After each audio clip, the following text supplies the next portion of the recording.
$1 million house, okay, if the market goes down a little bit, it might be worth $950,000 or maybe $900,000. But after that market corrects itself, it's going to go back to being worth more than $1 million. So it's one of the reasons that I'm so passionate about buying real estate, because for me, it's only upside in the next 20 years. Again, not every single year is an up market, and we have been very fortunate in Toronto that every single year for the last 14, 15 or so years has been an up market. We do know that all markets are cyclical, but if the market goes down next year or the year after that down point, it will go back up after. And so as long as you're holding real estate for the long term, 10, 15, 20, 25 years, I don't believe that you have anything to be concerned about. It's only if you're planning on doing something short term, like owning real estate for 2 years or 3 years, that I do think that could be a concern. But then I would sort of ask myself, why are you only holding that real estate for 2 or 4 or 5 years? It makes sense to hold something for longer to make sure that you can get the absolute best value out of the property.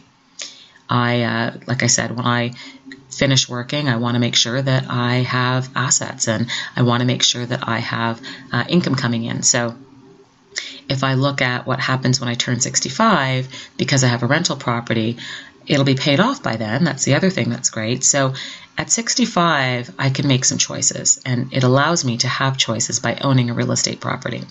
I can continue to be a landlord and continue to get a few $1,000s a month, 3, 4, 5,000, whatever I'm up to at that point each month. Or if I don't feel like being a landlord, I can sell the property, and there's $1 million or so in the bank right there. So what I love about real estate investing is it gives me options when I retire, either to continue being a landlord and keep getting monthly income, or sell the property and have a big chunk of change that, of course, I could then put in the stock market or put under my mattress, whatever I feel like I want to do when I turn 65. But it just gives me options. My concern sometimes with the RSP portfolio that's in the stock market is it doesn't actually give you a lot of options. You've got to pull it out. You have to pay taxes on pulling that money out. So if you have put too much money in your RSP over the last few years, then all of a sudden you're going to actually be taxed at a high income. I would highly recommend getting an accountant or a financial planner to look at what you are doing with your RSP and find that accountant or financial planner who is open to actually telling you, okay, stop investing in your RSP and put some money elsewhere. Because I think we've been trained, just keep putting money into that RSP. You're just supposed to be blindly putting that money into that RSP. But based on the income and where you are in your life, that's not necessarily always the case. That sometimes you could be putting too much money in that RSP so that you're going to be taxed higher. And so if that's the case, that's when in my mind, the real estate market jumps in.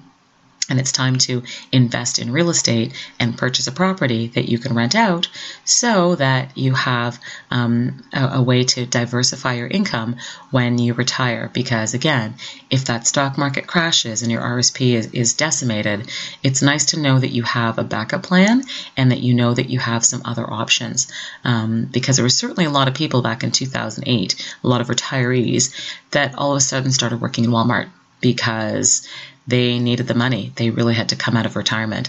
Back in 2008, we didn't have Uber, but now that we have Uber, I would imagine people wouldn't go work at Walmart, but they might jump in their cars and start driving people around the city. Although now that it's 2016, 20 years from now, who knows? Will Uber still exist?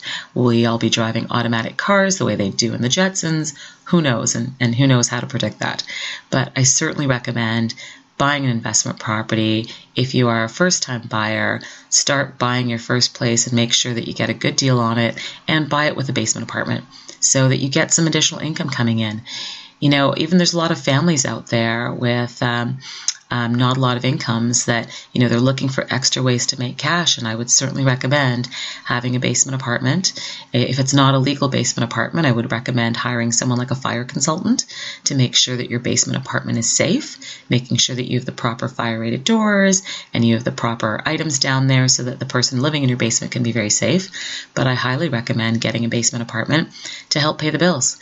I know a lot of people, sometimes they get strapped for cash and they seem to only want to live live in their large house by themselves without sharing it with other people. But let me tell you, having the basement apartment is certainly a help to anyone's budget. It allows you to be able to write off a third of your property in property taxes, in improvements that you might make to the house. So for example, if you're fixing the roof of your house because you have a basement apartment, now you can write off a third of that roof expense. So there's lots of hidden gems in getting a basement apartment, and you obviously want to make sure that you do your due diligence to get just the right tenant so you don't have any issues. Anyways, if you have any other questions, please reach out to me. I'm at devel@bosleyrealestate.com. Happy to help you with any questions that you might have about becoming a first-time home buyer or a real estate investor.